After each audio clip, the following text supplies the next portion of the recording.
राजकुमार के शब्द जहर से भरे हुए थे और एक गहरा क्रोध था जो उसके हर कार्य को बढ़ावा देता प्रतीत होता था। वजदत्त ने अपने हाथी को आगे बढ़ाया। उसका विशाल शरीर प्रकृति की शक्ति की तरह अर्जुन की ओर बढ़ रहा था। हवा ढोल और तुरियों की आवाज से भरी हुई थी। जैसे ही जानवर तेज हो रहा था, उसका धड़ हवा में ऊंचा था, प्रहार करने के लिए तैयार था। अर्जुन दृढ़ खड़ा था, उसका गांडीव धनुष तैयार था। उसकी आंखें निकट आ रहे हाथी पर टिकी हुई थीं। जैसे जैसे हाथी पास आया, उसने अपने तने से रस की एक धारा निकाल दी। अर्जुन को तरल पदार्थ की बाढ़ से भर दिया जो स्वर्ग से ही आ रही थी। राजकुमार का चेहरा दृढ़ संकल्प में था, क्योंकि वह हमले के खिलाफ अपनी जमीन पर खड़ा था। उसका धनुष गाते हुए जब वह जानवर पर तीर चलाता था, हाथी लड़खड़ाया। उसके विशाल शरीर को कई तीरों से छेदा गया, लेकिन उसने हार मानने से इनकार कर दिया। वज्रदत्त ने क्रोधित और निराश होकर अर्जुन पर तीर चलाए, लेकिन राजकुमार ने हर प्रहार को आसानी से चकमा दिया। उसकी हरकतें तेज और घातक थीं। लड़ाई जारी रही, जिसने कोई भी पक्ष भाग नहीं ले रहा था। अंत में अंतर्दृष्टि की एक चमक में अर्जुन को प्रहार करने का अवसर मिला। उसने अपने धनुष को वापस खींच लिया और एक ऐसी छड़ी चलाई जो पृथ्वी की गहराई से एक लौ की तरह जल रही थी।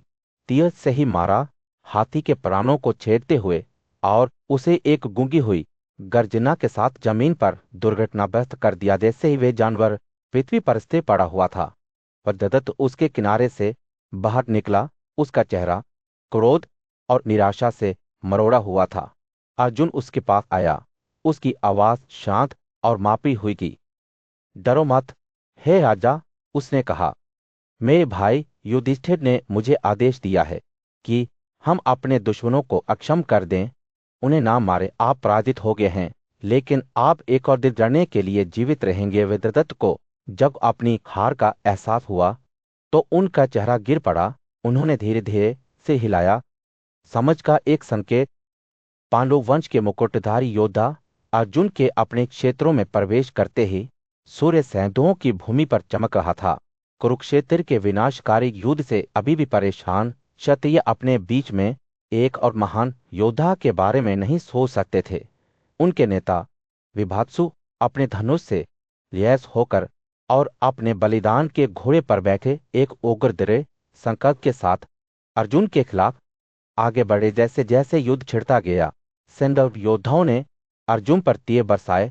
अपने नाम और परिवारों की घोषणा करते हुए हमला किया। हवा स्टील की ककर की आवाज से भर गई और युद्ध के मैदान में खून और पसीने की खुशबू भारी पड़ गई।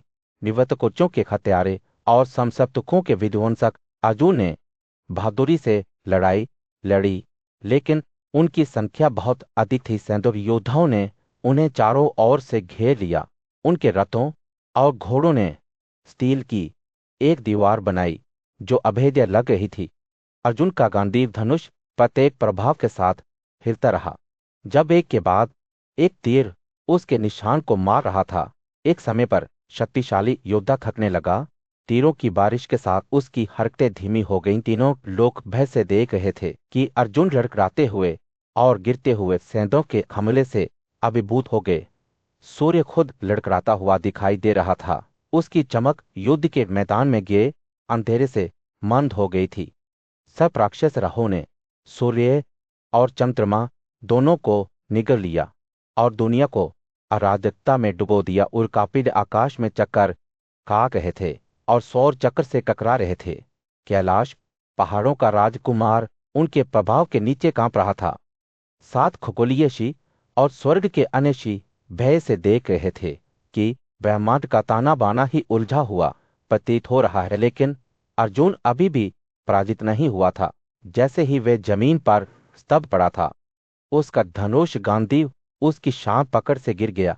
लेकिन यह केवल एक भ्रम था, क्योंकि जब दिव्यषियों ने अपनी सामूहिक ऊर्जा से युद्ध के मैदान को आत्मसात करते हुए अपना मौन पाठ शुरू किया, तो अर्जुन की शक्ति फिर से जीवित हो गई ने जोश के साथ अर्जुन ने अपने दिव्य धनुष को खींचा जो एक शक्तिशाली मशीन की आवाज की तरह धरती पर गूंज रहा था। परंदर की बारिश की तरह उसने अपने दुश्मनों पर तीरों की एक धार छोड़ी, उन्हें घातक सटीकता के साथ छेदा।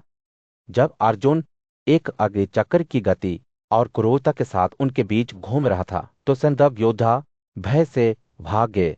उनके रोने और विलाप युद्ध के मैदान में गूंज रहे थे। जैसे ही धूल जम गई और नायक विजय खड़ा हो गया, उसका धनुष अभी भी उसका विजयी गीत गा रहा था। जब वह अपने दुश्मनों के दिलों को छेद रहा था, शरद ऋतु के सूरज की तरह बादलों को तितर बितर करते हुए अर्जुन ने अंधेरे को तोड़ दिया था। सूर्य ने युद्ध के मैदान में दस्तक दी। जब अर्जुन पराक्रमी योद्धा पहाड़ की तरह दृढ़ खड़ा था, क्रोध और दृढ़ संकल्प से उत्तेजित होकर सैंधव योद्धाओं ने उस पर तीरों की नहरें चलाई। लेकिन अर्जुन ने उनके व्यर्थ प्रयासों पर हंसते हुए उन्हें कोमल शब्दों से संबोधित किया। अपना सर्वश्रेष्ठ प्रयास करें, लेकिन जान लें कि एक बड़ा खतरा आप सभी का इंतजार कर रहा है। मैं जल्द ही आपके गर्व को शांत कर दूंगा। जैसे जैसे युद्ध तेज होता गया, अर्जुन के विचार अपने भाई युधिष्ठिर के सावधान शब्दों की ओर मुड़ गए। उन क्षत्रियों को मत मारो जो युद्ध में आपके खिलाफ आते हैं। इन शब्दों पर विचार करते हुए अर्जुन ने सैंधव योद्धाओं को छोड़ने का फैसला किया। उन्होंने उन्हें पुकारते हुए कहा, मैं आपको मारना नहीं चाहता। यदि आप में से कोई कहता है कि वह मुझसे पराजित हो गया है और हार स्वीकार करता है, तो मैं उसे छोड़ दूंगा। हालांकि सैंधवों को हार मानने में बहुत गर्व था। वे अपनी पूरी ताकत से लड़ते रहे, अर्जुन पर सांपों के दांतों की तरह तेज तीरों की बौछार करते रहे। लेकिन गांडीवा का क्षेत्ररक्षक बेपरवाह था, अपने मुड़े हुए डंडों से उनके तीर काट रहा था और प्रत्येक योद्धा को एक ही गोली से छेद रहा था। जैसे ही युद्ध अपने चरमोत्कर्ष पर पहुंचा, सैंधव योद्धाओं को याद आया कि अर्जुन ने उनके राजा जयद्रथ को मार डाला था। बदले में उन्होंने उस पर बड़ी ताकत से डंडे और भाला फेंके, लेकिन अर्जुन अजय था, उनके हथियार काट रहा था। इससे पहले कि वे उसके पास पहुंच सकें, उसका गुस्सा बढ़ता गया और उसने कई योद्धाओं को मार डाला जो उस पर दौड़ने की हिम्मत करते थे। इस अराजकता के बीच सैंधवों की रानी दुस्सर अपने पोते को गोद में लेकर युद्ध के मैदान में आई। वह बच्चा जयद्रथ के बेटे सूरथ का बेटा था और अर्जुन के कार्यों से अनाथ हो गया था। दुस्सर ने अर्जुन से विनती की कि वह बच्चे पर दया करे, उसे याद दिलाते हुए कि वह एक क्षत्रिय है जिसे अपनी तरह के प्रति कर्तव्य का पता होना चाहिए। दुस्सर के शब्दों से प्रभावित होकर अर्जुन ने अपना धनुष एक तरफ रख दिया और खुली बाहों से उसका स्वागत किया। वह सुन कहा था जब उसने उसे सूरथ के दुखद भाग्य के बारे में बताया कि कैसे वह जयद्रथ की मृत्यु के बारे में सुनकर शोक में मर गया था। अर्जुन का दिल दुख से भारी था, लेकिन दुस्सर के शब्दों ने उसके भीतर एक राग पैदा कर दिया। उन्होंने अपने भाई युधिष्ठिर की शिक्षाओं और क्षत्रिय कर्तव्य के मूल्यों को याद किया। उन्होंने महसूस किया कि उन्हें उस बच्चे पर दया करनी चाहिए जिसने युद्ध में अपने पिता और परिवार को खो दिया था। अर्जुन का गुस्सा कम हो गया और वे शांति स्थापित करने के लिए इच्छुक हो गए। भारी मन से दुस्सर अपने योद्धाओं के साथ युद्ध के मैदान से चली गई। उसने अर्जुन को देवता के रूप में पूजा की और वैन को छोड़कर अपने महल लौट आई। मणिपुर राज्य में वभ्रुवाहन नामक एक युवा राजकुमार खुद को एक योग्य योद्धा के रूप में साबित करने के लिए उत्सुक था। उसने सुना था कि उसके पिता अर्जुन महानायक और पांडव भाइयों में से एक उनके राज्य में आ गए थे। हालांकि सम्मान और सम्मान के साथ उनसे मिलने के बजाय वभ्रुवाहन ने ब्राह्मण के भेष में राज्य में घुसने का फैसला किया, जिसमें पुजारियों और खजाने का एक समूह। हालांकि अर्जुन अपने बेटे की चाह से मूर्ख नहीं बना।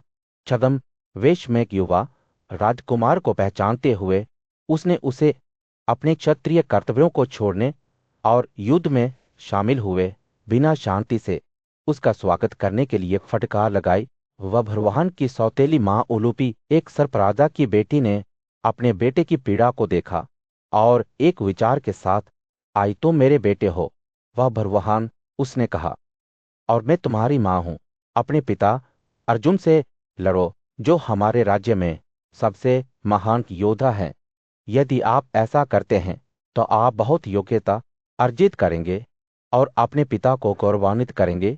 उलूपी के शब्दों ने वह भरवाहन के भीतर आग लगा दी और उसने युद्ध में अपने पिता का सामना करने का फैसला किया। जैसे ही दोनों योद्धा युद्ध के मैदान में भिड़ गए, उनकी लड़ाई ऐसी थी जैसी किसी ने पहले कभी नहीं देखी थी। अर्जुन ने अपने गंभीर धनुष के साथ वह भ्रुवाहन पर तीर के बाद तीर चलाया, लेकिन युवा राजकुमार ने अपने पिता के हमलों को रोकने के लिए अपने चौड़े सिर वाले शात का उपयोग करते हुए चकमा दिया और बुनागटों तक युद्ध चलता रहा, जिसमें कोई भी पक्ष एक कीट भी नहीं दे रहा था। अंत में बचपन की बहादुरी के क्षण में वह भ्रुवाहन ने अर्जुन को कंधे से एक सीधी छड़ी से छेदा। दूर से दागे गए तीर ने पृथ्वी की गहराई में प्रवेश किया और अर्जुन को ठोकर मार दी। अर्जुन को होश आया और उसने अपने बेटे की बहादुरी के लिए उसकी प्रशंसा की, लेकिन वह इतनी आसानी से हारने वाला नहीं था। उसने वह भरवाहन पर तीरों की एक और बौछार की, जिसने अपने स्वयं के शास्त्र से मुकाबला किया। कुछ को 2 भागों में और अन्य को 3 भागों में काट दिया। लड़ाई तब तक जारी रही जब तक कि अर्जुन के मानक सोने से अलंकृत और एक सुनहरे पामीरा के समान को पाथ के उत्कृष्ट शास्त्रों द्वारा आट दिया गया। पांडु के पुत्र ने तब वह भरवाहन के घोड़ों को मार डाला, जिससे युवा राजकुमार क्रोधित हो गया और पैदल ही लड़ रहा था। अंत में यह वह भरवाहन ही था जिसने सोचा कि उसके पिता अब उसका सामना करने में सक्षम नहीं है, और एक अंतिम हमला किया। अर्जुन को छाती के माध्यम से एक नुकीले शाप से छेदा तीर अर्जुन के महत्वपूर्ण अंगों तक पहुंच गया, जिससे उसे बहुत दर्द हुआ और वह धरती पर मूर्छित अवस्था में गिर गया। भ्रुवाहन भी दुख और थकावट से उबर गए और बगल में जमीन पर गिर गए। युद्ध के एक सुनसान मैदान में रानी चित्रांगदा अपने पति के निर्जीव शरीर के बगल में बैठी थी। उसकी आंखें कमल की पंखुड़ियों की तरह आंसू से भरी हुई थीं। उसका बेटा धनंजय, जिसे अर्जुन के नाम से भी जाना जाता है, पास में पड़ा हुआ था। उसका अपना जीवन उससे फिसल रहा था। रानी का दुख स्पष्ट था जब वह सर्व प्रमुख की बेटी उलूपी और अर्जुन को अपनी सहपत्नी को संबोधित कर रही थी। तुम दुखी क्यों नहीं हो? उलूपी चित्रांगदा ने दुख से कांपते हुए अपनी आवाज में पूछा। तुम्हारे पति को मेरे बेटे ने युद्ध में मार दिया है। अगर धनंजय ने किसी भी तरह से तुम्हारे खिलाफ अपराध किया है तो मैं आपसे विनती करती हूं, उसे माफ कर दें। उस नायक धर्मी महिला को पुनर्जीवित करें। आप धर्मप्राणता से परिचित हैं और तीनों दुनिया में अपने गुणों के लिए जाने जाते हैं। चित्रांगदा के शब्द निराशा से भरे हुए थे, क्योंकि उन्होंने उलूपी से अपने पति को पुनर्जीवित करने का अनुरोध किया। उन्होंने अपने बहुपतित्व संबंध के बारे में बात की, जो खुद सर्वोच्च सेनापति द्वारा निर्धारित किया गया था, और यह कैसे एक शाश्वत और अपरिवर्तनीय था। रानी ने उलूपी से अनुरोध किया कि वे प्रतिशोध के विचार न रखें, बल्कि उनके रिश्ते पर ध्यान दें और उनके मिलन को सच होने दें। जैसे ही चित्रांगदा विलाप करती रही, उसका बेटा वह भरवाहन होश में आ गया। उसने अपनी मां को अपने पिता के शरीर के बगल में बैठे देखा। उनका चेहरा दुख से उकेरा हुआ था। युवा राजकुमार दुख से अभिभूत था, यह महसूस करते हुए कि उसने युद्ध में शक्तिशाली अर्जुन को मार डाला था। इस राजकुमारी का दिल बहुत कठोर प्रतीक होता है। वह भ्रुवाहन ने चित्रांगदा को संबोधित करते हुए कहा। उसके पराक्रमी और चौड़ी छाती वाले पति को जमीन पर मृत पड़े देखकर भी वह टूटता नहीं है। उसने अपनी मां से अपने पिता की जान लेने के लिए उसे माफ करने की विनती की और वादा किया कि अगर वह सुधार नहीं कर सका तो वह पृथ्वी पर एक पापी अभारा के रूप में भटक जाएगा। चित्रांगदा हालांकि दृढ़ थी। उसने प्रार्थना में बैठने की कसम खाई, एक गहरी ध्यान और आत्मसमर्पण की स्थिति, जब तक कि उसका पति मृत अवस्था से नहीं उठ जाता या वह खुद अपनी जीवन श्वास छोड़ देती है। उलूपी ने शाही जोड़े पर दया करते हुए खुलासा किया कि अर्जुन को वह भरवाह ने पराजित नहीं किया था, बल्कि युवा राजकुमार के कौशल का परीक्षण करने के लिए बनाया गया। एक भ्रम था सा प्रमुख की बेटी ने मृत को पुनर्जीवित करने की शक्ति वाला एक दिव्य रत्न बनाया। उसने उसे अर्जुन की छाती पर रख दिया और वह भगवान को आश्वासन के शब्द कहे, उठो, हे बेटा, शोक मत करो, जिशु ने तुमसे विजय प्राप्त नहीं की है। जैसे ही रति की शक्ति ने प्रभाव डाला, अर्जुन का शरीर हिले लगा। अपने पिता के पुनर्जीवित होने के साथ वह भगवान उलूपी के प्रति आहत और कृतज्ञता से अभिभूत हो गए। उन्होंने अपने कार्यों के लिए सुधार करने की कसम खाई, यह स्वीकार करते हुए कि जैसे ही युद्धग्रस्त योद्धा अर्जुन दृढ़ खड़ा हुआ, उसकी आंखें क्षितिज पर दुश्मन बलों के किसी भी संकेत के लिए देख रही थी। सैनिकों के बीच अचानक हलचल मच गई। एक सुंदर महिला, उसके लंबे बाल हवा की तरह बह रहे थे, सैनिकों के बीच से उभरी। उसका नाम उलूपी था, जो क्रूर राजवंश की बहु और युवा राजकुमार बभ्रवाहन की मां थी। उलूपी एक कोमल मुस्कान के साथ अर्जुन के पास आई। उसकी आंखें दयालुता से चमक रही थी। हे पराक्रमी सशस्त्र धनंजय, कौन सा काम आपको यहां लाता है? उसने पूछा। उसकी आवाज उसके कानों में संगीत की तरह थी। और इस युद्ध के मैदान में आपकी उपस्थिति का क्या कारण है, जहां मेरा बेटा बभ्रवाहन आपके बगल में खड़ा है? अर्जुन की भौहें जिज्ञासा से भर आईं और उसने जवाब दिया, मुझे आशा है कि आप यह मेरे या मेरे बेटे के प्रति कोई बुरा इरादा लेकर नहीं आए हैं।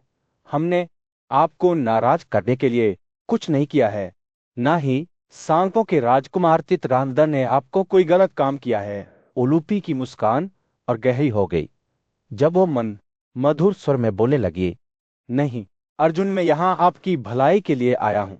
आप देखते हैं, 1 साल पहले जब आपने शांतनु के बेटे भीष्म को मार डाला था, तो मैं युद्ध के मैदान में मौजूद था।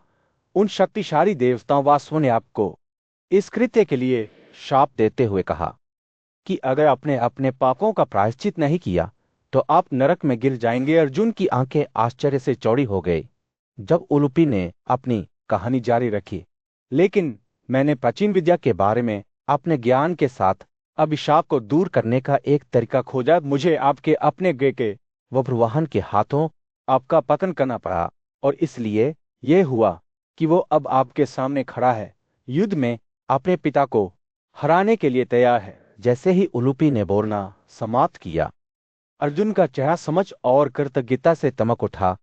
यह सर आपने मेरे भले के लिए किया है, हे देवी, उसने श्रद्धा से अपना सिर झुकाते हुए कहा। मैं हमेशा आपके कर्ज में डूबा रहूंगा। उलूपी फिर से मुस्कुराई, उसकी आंखें करुणा से चमक रही थी। तुम वासुओं के अभिशाप से मुक्त हो। अर्जुन, तुम्हारे बेटे ने अपनी बहादुरी और आपके प्रति वफादारी से इसे ऊपर उठाया है। जैसे ही दोनों योद्धा बात कर रहे थे, वह बभ्रवाहन उनके पास आया। उसकी आंखें आंसू से भरी हुई थीं। पिता, उसने कहा। उसकी आवाज भावनाओं से कांप रही थी। मैं निश्चित रूप से चैत्र में महान घोड़े के बलिदान के लिए जाऊंगा, जैसा कि आपने आदेश दिया है, लेकिन कृपया पहले हमारे शहर में प्रवेश करें और अपनी 2 पत्नियों को अपने साथ आने दे। अर्जुन का चेहरा नरम हो गया जब उसने जवाब दिया, मेरे बेटे, मैं इस प्रतिज्ञा से बंधा हुआ हूं कि मैं इस बलि के घोड़े का पीछा करूंगा, जहां भी वह ले जाएगा। मैं आपके शहर में अंत तक आराम नहीं कर पाऊंगा। पृथ्वी के विशाल विस्तार में भव्य समुद्र से घिरा हुआ एक बलि का घोड़ा स्वतंत्र रूप से घूमता रहा। उसका रास्ता बिना किसी कतार के जैसे ही वह घूमता रहा, वह हस्तिनापुर के नाम से जाने जाने वाले शहर की ओर मुड़ गया, जिसका नाम शक्तिशाली हाथी के नाम पर रखा गया था। इस शानदार प्राणी के पीछे पीछे अर्जुन था, जो एक मुकुट से अलंकृत था और अपनी वीरता के लिए प्रसिद्ध था। वे एक साथ कुरु राजधानी की ओर यात्रा कर रहे थे। भाग्य के अनुसार उनका मार्ग उन्हें राजगीय शहर की ओर ले गया, जहां सहदेव के वीर पुत्र महासंधि ने बड़े उत्साह के साथ शासन किया। क्षत्रिय से अपेक्षित कर्तव्यों का पालन करते हुए उन्होंने घोड़े और अर्जुन को युद्ध करने के लिए चुनौती दी। धनुष और तीरों से लैस अपने रथ के साथ और अपने वफादार परिचारकों से घिरे हुए महासंधि ने धनंजय की ओर कूच किया। एक आवेगपूर्ण भावना से प्रेरित और युद्ध में बिना किसी कौशल के राजकुमार ने कहा, हे भरत, यह तेरा घोड़ा केवल महिलाओं द्वारा संरक्षित चलता हुआ प्रतीत होता है। मैं घोड़े को ले जाऊंगा, क्या तू उसे मुक्त करने का प्रयास कर रहा है? अर्जुन ने अपने चेहरे पर मुस्कान के साथ जवाब दिया, जो मुझे बाधित करता है उसका विरोध करना मेरे बड़े भाई द्वारा मुझ पर डाली गई प्रतिज्ञा है। निसंदेह है राजा, ये तुझे पता है। क्या तो मुझे मारता है क्योंकि मुझे कोई गुस्सा नहीं है? इस प्रकार संबोधित करते हुए महासंधि ने अर्जुन पर तीरों की बौछार की, जिसकी तुलना इंद्र की बारिश से की गई। लेकिन पांडु के पुत्र ने अपने उत्कृष्ट धनुष गांधीव से प्रत्येक तीर को आसानी से मोड़ दिया। घटनाओं के इस मोड़ से क्रोधित होकर महासंधि ने अर्जुन के जिदे का और परिचारकों को निशाना बनाते हुए आग वाले मुंह वाले सांपों से मिलते जूते तीर दागे। फिर भी राजकुमार के शरीर को बचाते हुए अर्जुन इन हमलों से बचते रहे। पाप, जो दोनों हाथों से अपने धनुष को चलाने में सक्षम थे, ने अविश्वसनीय कौशल का प्रदर्शन किया, क्योंकि उन्होंने महासंधि के तीरों को एक कुशल खिलाड़ी की तरह एक खेल में गेंदों को मोड़ते हुए मारा। मदद के शासक अपनी क्षमताओं पर विश्वास रखते हुए अर्जुन पर तीर चलाते रहे, लेकिन बाद वाला सुरक्षित रहा। जैसे जैसे युद्ध बढ़ता गया, अर्जुन का गुस्सा बढ़ता गया और उसने बड़ी ताकत से अपना धनुष खींचा। उसने रेजर के सिर वाले डंडे से महासंधि के घोड़ों को मार डाला और उसके सारथी को मार डाला। फिर तेज गति से उसने राजकुमार के बड़े और सुंदर धनुष को काट दिया।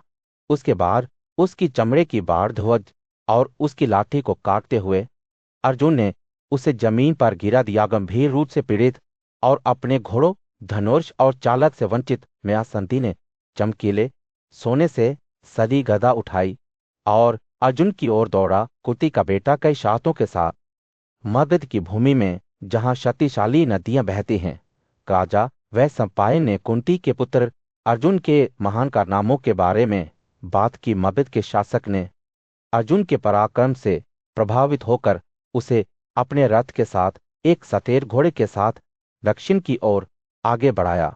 जैसे ही वह यात्रा कर रहा था, बलिदान के घोड़े द्वारा चिन्हित पवित्र मार्ग पर चलते हुए अर्जुन चेदी शहर की ओर उड़ा, जिसे इसकी भव्य सुंदरता के कारण सीप के रूप में जाना जाता है। चेदी पहुंचने पर अर्जुन का सामना शिशुपाल के पुत्र साराभा से हुआ, जो अपनी महान शक्ति के लिए प्रसिद्ध था। दोनों युद्ध में लगे हुए थे और हालांकि साराभा ने बहादुरी से लड़ाई लड़ी, लेकिन अंततः उन्होंने अर्जुन की उचित सम्मान के साथ पूजा की। इस मुठभेड़ को पीछे छोड़ते हुए अर्जुन ने काशी, अन, कोसन, किराक और तंडिन के क्षेत्रों की अपनी यात्रा जारी रखी, जिससे उनसे मिलने वाले सभी लोगों से सम्मान प्राप्त हुआ। जैसे ही उन्होंने आगे दक्षिण की यात्रा की, अर्जुन दसरना की भूमि पर पहुंचे, जहां अतुल्य शक्ति के साथ एक शक्तिशाली शासक चित्रांगद रहते थे। इन दो शक्तिशाली योद्धाओं के बीच एक भयंकर युद्ध हुआ, जिसमें अर्जुन विजयी हुआ, पराजित। लेकिन अखंड चित्रांगद को अर्जुन के नियंत्रण में लाया गया। मुकुटधारी नायक फिर निषाद के राज्य की ओर बढ़ा, जहां एकलव्य के पुत्र ने राजा के रूप में शासन किया। अर्जुन और निषादों के बीच जो युद्ध हुआ, वह इतना तीव्र था कि इसने उन सभी की भीड़ को खिला दिया जिन्होंने इसे देखा था। हालांकि युद्ध में अजय अर्जुन ने अंततः निषाद राजा को हरा दिया, जिससे वह अपनी जीत से मुक्त हो गया। एकलव्य के पुत्र को वश में करने के बाद अर्जुन ने दक्षिणी महासागर की अपनी यात्रा जारी रखी। जैसे जैसे वे नए देशों में गया, उसके और विभिन्न जनजातियों द्रविड़, आंध्र, महिषाक और कोल्वा के पहाड़ी लोगों के बीच युद्ध छिड़ गए।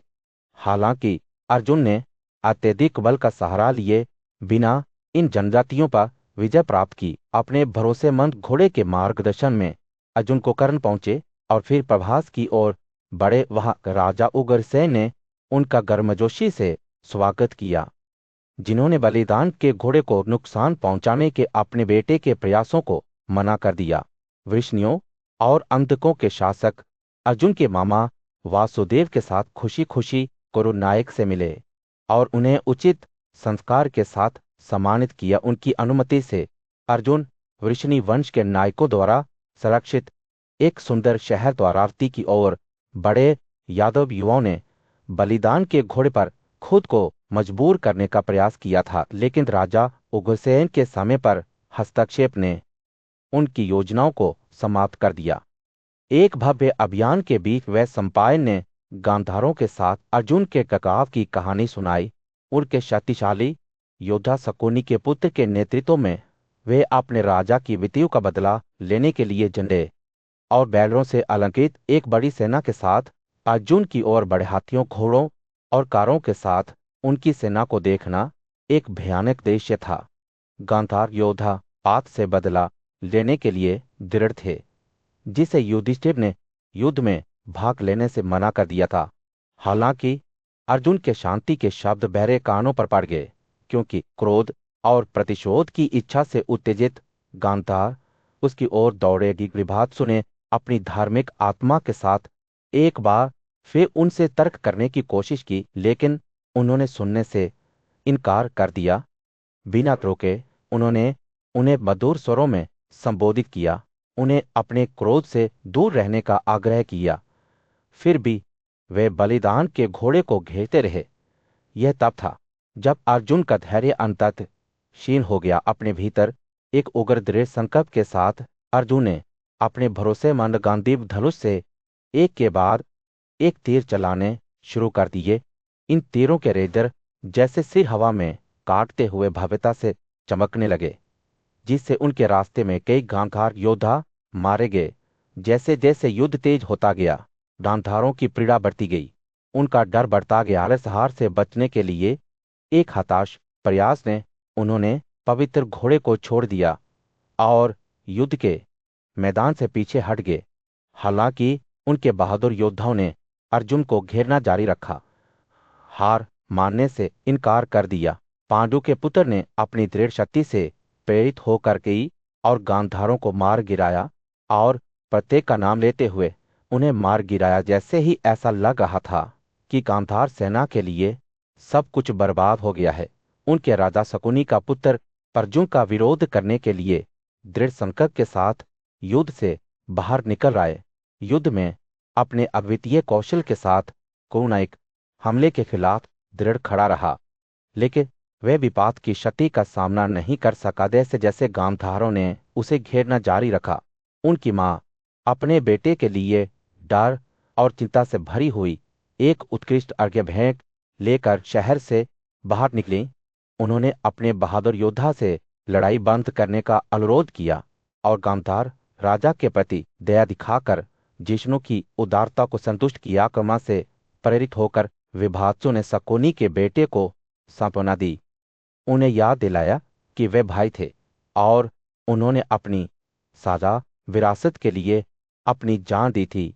उन्होंने राजा को आगाह किया कि वे शत्रुता को जारी न रहने दें, ऐसा न हो कि ये आगे रक्तपात की ओर ले जाए। और इसलिए समझ की एक नई भावना के साथ गांधारों ने अपने हथियार डाल दिए और युद्ध समाप्त हो गया। शकुनी के बेटे ने अपने कार्यों की गंभीरता को महसूस करते हुए विभत्सु के शब्दों को स्वीकार किया और सहमत हो गया। हस्तिनापुर राज्य में राजा युधिष्ठिर एक भव्य यज्ञ की तैयारी कर रहे थे, जिसे घोड़े के बलिदान के रूप में जाना जाता है। कहा जाता था कि यह अनुष्ठान भूमि में समृद्धि और सौभाग्य लाता है। जैसे ही राजा तैयारी में व्यस्त हुए, उन्हें खबर मिली कि उनके भाई अर्जुन बलिदान के घोड़े के साथ अपनी यात्रा से लौट आए हैं। यह खबर राजा के दिल में अपार खुशी लेकर आई, क्योंकि इसका मतलब था कि बलिदान का समय आखिरकार आ गया था। उसने अपने भाइयों भीम, नकुल और सहदेव को बुलाकर उन्हें शुभ सूचना दी। राजा ने भीम को बलिदान के लिए एक उपयुक्त स्थान खोजने का निर्देश दिया, जहां वे बलिदान परिसर बना सकते थे और भवनों का निर्माण कर सकते थे। भीम पुरुषों की एक बड़ी टुकड़ी के साथ पवित्र स्थल बनाने और मंदिर बनाने की कला में पारंगत थे। उन्होंने दूर दूर तक यात्रा की सही स्थान की खोज की। अंत में उन्हें एक सुंदर क्षेत्र मिला जो उनकी आवश्यकताओं को पूरा करता था। काजा के भाई ने तब इसे मापा और समतल किया, जिसे कत्नों और सोने से सजाया गया। जैसे जैसे तैयारी पूरी होने लगी, राजा ने बलिदान में भाग लेने के लिए देश भर के महान राजाओं को आमंत्रित करने के लिए दूत भेजे। कई राजाओं ने निमंत्रण का जवाब दिया, अपने साथ कीमती रत्न, महिला, दास, घोड़े और हथियारों के उपहार लाए। उनके आने की आवाज गड़गड़ाहट की तरह थी और राज्य उत्साह से भर गया था। व्रतों के प्रमुख राजा युधिष्ठिर ने अपने मेहमानों का खुली बाहों से स्वागत किया, उन्हें रहने के लिए शानदार मंडप सौंपे।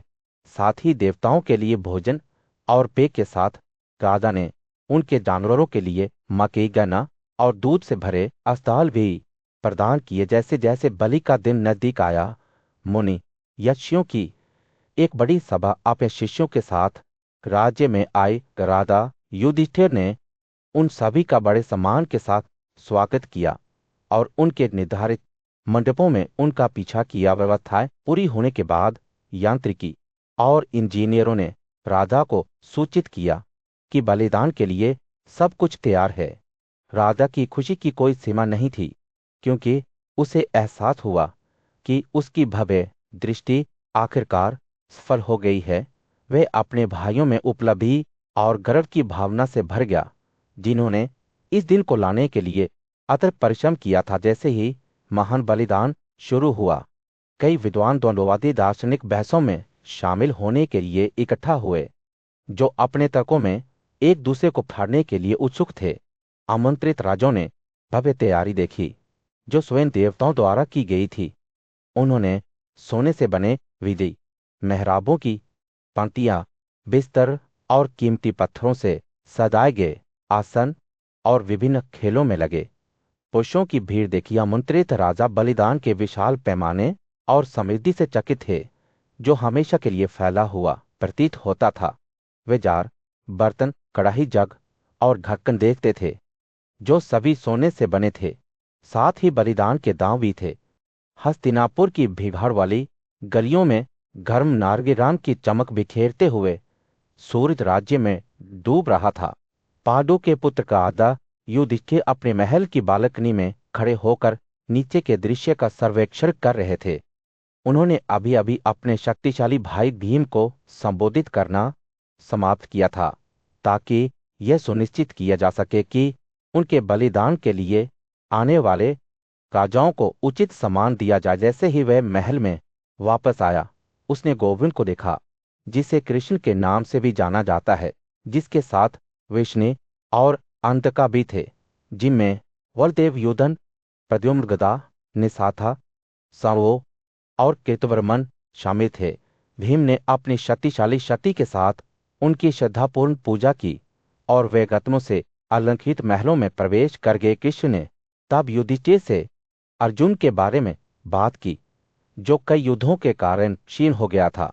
कृष्ण ने एक ऐसे प्रतिनिधि के बारे में बात की जिसे उन्होंने द्वारका से भेजा था, जिसने अर्जुन को देखा था और उसे सूचित किया था कि राजकुमार निकट है। उन्होंने युधिष्ठिर को अपने घोड़े का बलिदान पूरा करने की सलाह दी। युधिष्ठिर की आंखें इस खबर पर खुशी से चमक उठी और उन्होंने कृष्ण से अर्जुन के शब्दों के बारे में पूछा। कृष्ण ने समझाया कि अर्जुन ने कहा था कि कई राजा बलिदान करने के लिए आएंगे और उन्हें तदनुसार सम्मानित किया जाना चाहिए। उन्होंने यह भी उल्लेख किया कि युधिष्ठिर को राजसूय बलिदान के दौरान हुए नरसंहार के समान नरसंहार को रोकना चाहिए। जब वे बात कर रहे थे, तो पांचाल की राजकुमारी द्रौपदी अपनी आंखों में गुस्से से देख रही थी, क्योंकि वह अर्जुन को किसी भी दोष के लिए जिम्मेदार ठहराए जाने के बारे में नहीं सोच सकती थी। हालांकि कृष्ण ने अर्जुन के प्रति उसके प्रेम और भक्ति को स्वीकार किया। इस बीच भीम और अन्य कुरु अर्जुन की विजय पर चर्चा कर रहे थे, जब राजकुमार की ओर से एक दूत आया। दूत ने श्रद्धा से अपना सिर झुकाया और युधिष्ठिर को सूचित किया कि अर्जुन सुरक्षित रूप से आ गया है। ये खबर मिलते ही राजा की आंखों में खुशी के आंसू भर आए। दूसरे दिन जब अर्जुन ने अपने घोड़े के साथ राज्य में प्रवेश किया तो एक जोरदार कोलाहल सुनाई दिया। खुरों से उठी धूल दिव्य घोड़े उच्च अशरफ की तरह सुंदर लग रही थी।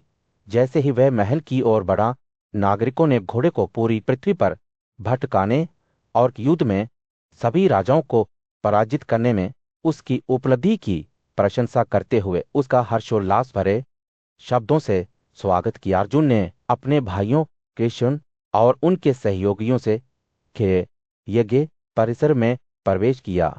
युधिष्ठिर ने उनका स्वागत किया, जिन्होंने धृतराष्ट्र को व्यय में रखा। उनके बाद कृष्ण, भीम और अन्य लोगों ने अर्जुन ने अपने पिता फिर युधिष्ठिर के चरणों को नमस्कार किया और अंत में उनकी पूजा की। भव्य घोड़ा बलिदान समारोह एक भव्य घटना जो आने वाली पीढ़ियों के लिए इतिहास में अंकित होगी। यह बहुत धूमधाम और परिस्थितियों का दिन था। राजा युधिष्ठिर के नेतृत्व में पांडवों ने प्राचीन ग्रंथों के अनुसार इस पवित्र अनुष्ठान को करने का दृढ़ संकल्प लिया था। वैदिक अनुष्ठानों की बारीकियों में कुशल पुजारियों ने उस शानदार भोरे की बलि देकर शुरुआत की जो दुनिया भर में घूम चुका था। जानवर को टुकड़ों में काट दिया गया था और उसके मज्जा को उचित संस्कार के साथ पकाया गया था। द्रौपदी बुद्धिमान विभाजित जानवर के पास बैठ गई। जब पुजारी अपना जादू कर रहे थे, खाना पकाने के मांस की सुगंध हवा में बह रही थी, जो शुद्धिकरण और नवीकरण का एक शक्तिशाली प्रतीक था। जैसे जैसे यज्ञ आगे बढ़ता गया, राजा युधिष्ठिर और उनके भाई अर्जुन, भीम, नकुल और सहदेव यज्ञ की आग के पास पहुंचे। उन्होंने शुद्ध करने वाले धुएं में सांस ली। उनके मन अनुष्ठान के प्रति भक्ति और श्रद्धा से भरे हुए थे।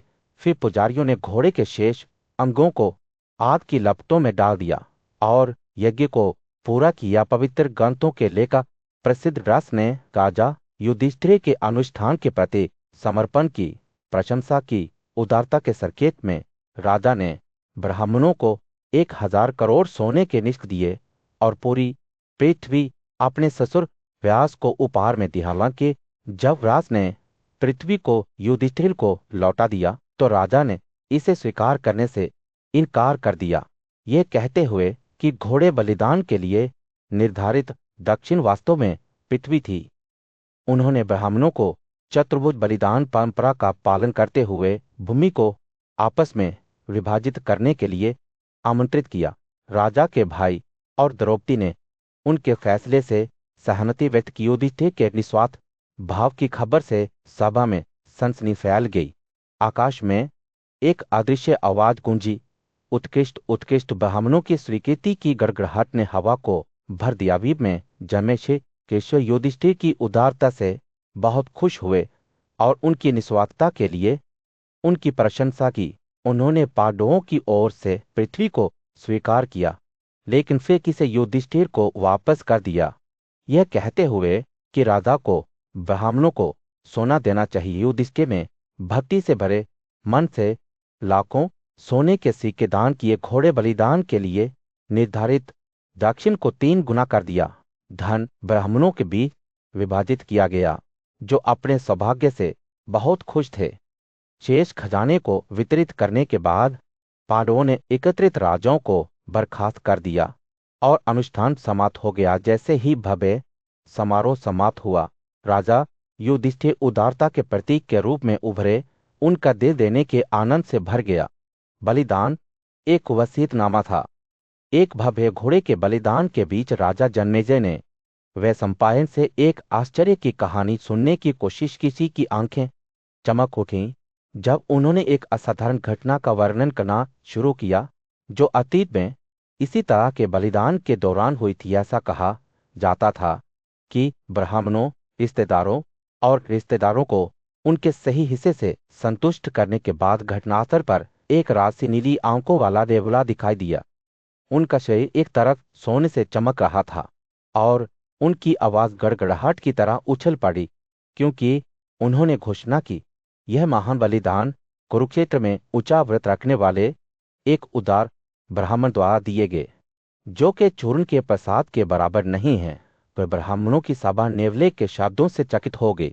वे जिज्ञासा के साथ उसके पास गए और उसकी उत्पत्ति शक्तियों और ज्ञान के बारे में पूछा। नेवले ने मुस्कुराया। उसकी आंखें एक दिव्य प्रकाश से चमक रही थी जब वह एक ऐसी कहानी सुनाने लगा जो उनकी समझ को हमेशा के लिए बदल देगी। कुरुक्षेत्र की भूमि में जहां धार्मिक आत्माएं निवास करती थी, वहां एक ब्राह्मण रहता था। कहानी एक क्षणिक विराम देती है जिससे श्रोता की कल्पना के जीवन चित्र बनाती है। इस महान आत्मा ने खुद को उन्नत व्रत का पालन करने, तोते की तरह रहने और दिन के छठे भाग में खाने के लिए समर्पित कर दिया था। उनकी पत्नी, बेटे और बहू ने अपना समर्पण साझा किया और उन्होंने मिलकर आकार की कठिनाइयों को सहन किया। जैसे जैसे दिन बीतते गए, उनकी भूख बढ़ती गई, लेकिन वे अपनी तपस्या में लगे रहे। एक दिन महीनों की पीड़ा के बाद ब्राह्मण जौ का एक प्रसाद इकट्ठा करने में कामयाब रहे। इससे उन्होंने अपने और अपने परिवार के लिए शतु बनाया। जैसे ही वे खाने के लिए बैठने वाले थे, उनके दरवाजे पर एक थका हुआ मेहमान दिखाई दिया। ब्राह्मणों ने खुले दिल से उनका स्वागत किया, उन्हें अर्घ्य, उनके पैर धोने के लिए पानी, उनके आसन के लिए कुछ घास और वैध तरीकों से प्राप्त शुद्ध शब्दों की पेशकश की। अतिथि ने उपहार स्वीकार किया, लेकिन उनकी भूख पूरी नहीं हुई। करुणा से प्रेरित होकर ब्राह्मण की पत्नी ने सुझाव दिया कि उसका हिस्सा अतिथि को दिया जाए ताकि वह संतुष्ट हो सके। जैसे ही मेहमान ने भेंट की गई जो खाई, उसकी भूख अभी भी शांत नहीं हुई थी। ब्राह्मण को तब एहसास हुआ कि उनका अपना बलिदान एक उदार ब्राह्मण के निस्वार्थ कार्य की तुलना में कम हो गया, जिसने शुद्ध इरादे से जो का एक चूर्ण प्रसाद दिया था। इस एहसास से प्रेरित होकर नेवले का आधा शरीर सोने में बदल गया। जब नेवले ने अपनी कहानी पूरी की तो ब्राह्मणों की सभा ने ध्यान से सुना। उनके दिमाग कहानी के परिमाण से विचलित थे। उन्होंने महसूस किया कि सच्चा बलिदान भव्य इशारों में नहीं है, बल्कि दया और करुणा के निस्वार्थ कार्यों में है, जो सभी प्राणियों के दिलों को छूते हैं। नेवले के शब्द हवा में रेंगते हैं, भक्तिदान और प्रेम की परिवर्तनकारी शक्ति की याद दिलाते हैं। हस्तिनापुर राज्य में सूर्य अस्त हो रहा था जब ज्ञानी राजा जमेजय चिंतन में बैठे थे। उन्होंने यज्ञ की प्रकृति और उसके पुरस्कारों पर विचार किया और पूज्य शिव सम्पायन से मार्गदर्शन मांगा। के शक्तिशाली श्री जन्मेजय ने कहा, राजा बलिदानों से जुड़े होते हैं, महान शिव तपस्या से जुड़े होते हैं और ब्राह्मणों को शांति और आत्मसंयम से सीखा जाता है। मुझे विश्वास है कि बलिदानों के फल की तुलना किसी भी चीज से नहीं की जा सकती। वह सम्पायन ने सहमति में सिर हिलाया और उसकी आंखें प्राचीन ज्ञान से चमक उठी। वो पराक्रमी राजा इंद्र की एक कहानी सुनाने लगा, जिसने प्रचुर मात्रा में उपहारों के साथ एक भव्य बलिदान किया था। ऋत्विज और ब्राह्मणों ने पवित्र मंत्रों का पाठ किया जब वे स्पष्ट मक्खन के दान डालते थे, लेकिन जैसे ही अनुष्ठान अपने चरमोत्कर्ष पर पहुंच गया, महान शिवों को जानवरों के लिए करुणा महसूस हुई जो वध किए जाने वाले थे। देखो, हिस्सा कर उन्होंने कहा, यह यज्ञ का तरीका शुभ नहीं है। यह सच्चे यज्ञ के साथ आपकी अपरिचितता को दर्शाता है। देवता के घमंड और विस्मय ने उनके निर्णय को धुंधला कर दिया और उन्होंने उनके ज्ञान के शब्दों को अस्वीकार कर दिया। तपस्वियों के बीच एक बड़ा विवाद पैदा हो गया कि क्या यज्ञों को गतिशील प्राणियों या असल वस्तुओं के साथ किया जाना चाहिए। इसके बाद श्री राजा वासु के पास गए और इस मामले पर उनकी वैदिक घोषणा की मांग की। बुद्धिमान काजा ने बिना किसी हिचकिचाहट के जवाब दिया, जो भी उद्देश्य तैयार हो, बलिदान किया जा सकता है। लेकिन असोसों के शब्द जल्द ही झूठे साबित हो गए, क्योंकि उन्हें अपने छल के लिए दंड के रूप में निचले क्षेत्रों में प्रवेश करना पड़ा। वह सम्पायन की कहानी जारी रही, अधर्मी तरीकों से अर्जित धन के साथ बलिदान करने के खिलाफ चेतावनी देते हुए। जो लोग ऐसा करते हैं वे अपने उपहारों को खोने का जोखिम उठाते हैं और मृत्यु के बाद कभी भी वास्तविक योग्यता अर्जित नहीं करते हैं। इसके विपरीत प्रायश्चित करने वाले लोग जो अनाज या कन्या सरल प्रसाद देते हैं, वे महान योग्यता प्राप्त करते हैं। और स्वर्ग की ओर बढ़ते हैं। जैसे ही राजा ने ध्यान से सुना, वैशंपायन ने विश्वामित्र, असिताजनक, यक्षगान, अश्तिसेन और सिंधुद्वीप जैसे प्राचीन राजाओं के बारे में बात की, जिन्होंने अपने उपहारों और तपस्या के माध्यम से उच्च सफलता प्राप्त की थी। बुद्धिमान ऋषि ने यह कहते हुए समापन किया कि जो लोग धर्म के माध्यम से खुद को शुद्ध करते हैं और तपस्या के मार्ग का पालन करते हैं, वे अंततः स्वर्ग की ओर बढ़ेंगे। जैसे जैसे वे वैशंपायन के शब्दों को आत्मसात करते गए, वैसे वैसे लमेजे की आंखें चौड़ी होती गई। उनका मन त्याग की प्रकृति और उसके पुरस्कारों की गहरी समझ से भर गया।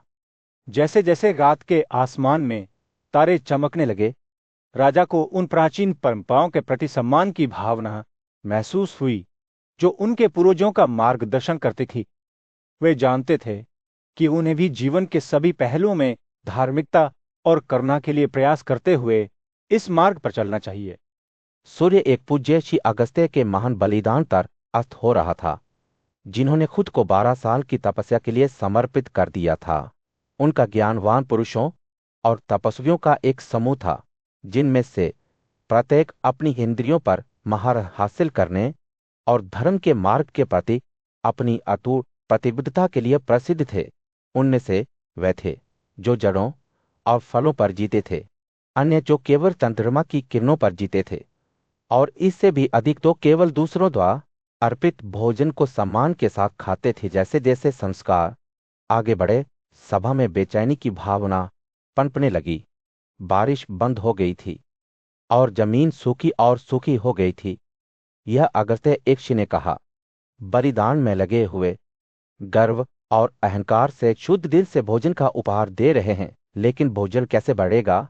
शी, हे ब्राह्मणों का यह बलिदान महान है और 12 वर्षों तक चलता है। देवता इन 12 वर्षों तक बारिश नहीं करेगा। अगस्त्य ने अपने साथियों के सन्ने से विचलित हुए बिना ऐसे शब्द बोले जो जल्द ही घटनाओं की दिशा को बदल देंगे। अगर वास्तव उन 12 वर्षों तक बारिश नहीं करेगा, तो उसने कहा, मैं तब मानसिक बलिदान दूंगा। यह भी शाश्वत अध्यादेश है। उनके शांत तपस्या की शक्ति में उनके अटूट विश्वास और धर्म के मार्ग के प्रति उनकी अटूट प्रतिबद्धता का प्रमाण थे। जैसे ही अगस्त्य बोल रहा था, एक अजीब और अद्भुत बात हुई। हवा एक दूसरी सांसारिक ऊर्जा से कंपन कर रही थी और सभा एक प्रत्याशित शांति से भर गई थी। और फिर जैसे किसी के शब्दों से बुलाया गया था, आकाश खुल गया और बारिश बहुत हो गई। इंद्र स्वयं कार्य करने के लिए प्रेरित हो गए थे। उनकी हजारों आंखें अगस्त्य की अधिक आत्मा के लिए एक ने सम्मान के साथ चमक रही थी। सभा हर्षोल्लास से प्रशंसा में झूम उठी। उनकी आवाजें स्वर्ग की ओर एक शक्तिशाली मंत्र की तरह उठ रही थीं, और इस सब के बीच अगस्त्य खड़ा था। उसका दिल एक आंतरिक प्रकाश से जगमगा रहा था, जो अस्तित्व के ताने बाने को रोशन करता था। उसकी जीत न केवल बाहरी परिस्थितियों पर, बल्कि अपने अस्तित्व के सबसे गहरे अंतराल पर भी थी। जैसे जैसे बारिश होती गई, सभा तितर बितर होने लगी। हर कोई अपने अपने कर्तव्यों और दायित्वों की ओर विलोपने लगा, लेकिन अगस्त्य बने रहे। उनकी आंखें उस रास्ते के प्रति अटूट प्रतिबद्धता के साथ चमक रही थी जिसे उन्होंने चुना था, क्योंकि उस क्षण में वे जानते थे कि वे केवल एक शिव नहीं थे, बल्कि उन सिद्धांतों के जीवित अवतार थे जिन्हें वे बनाए रखना चाहते थे। और जैसे ही महान बलिदान समाप्त हुआ, अगस्त्य के साथी एक बार फिर उनके पास आए। आपने जो शब्द कहे हैं उससे हम बहुत संतुष्ट हैं, उन्होंने कहा, लेकिन हम नहीं चाहते कि आपकी तपस्या में कोई कमी आए। और जवाब में अगस्त्य ने ज्ञान और करुणा के शब्द बोले। उनकी आवाज आशीर्वाद की तरह हवा में बह रही थी।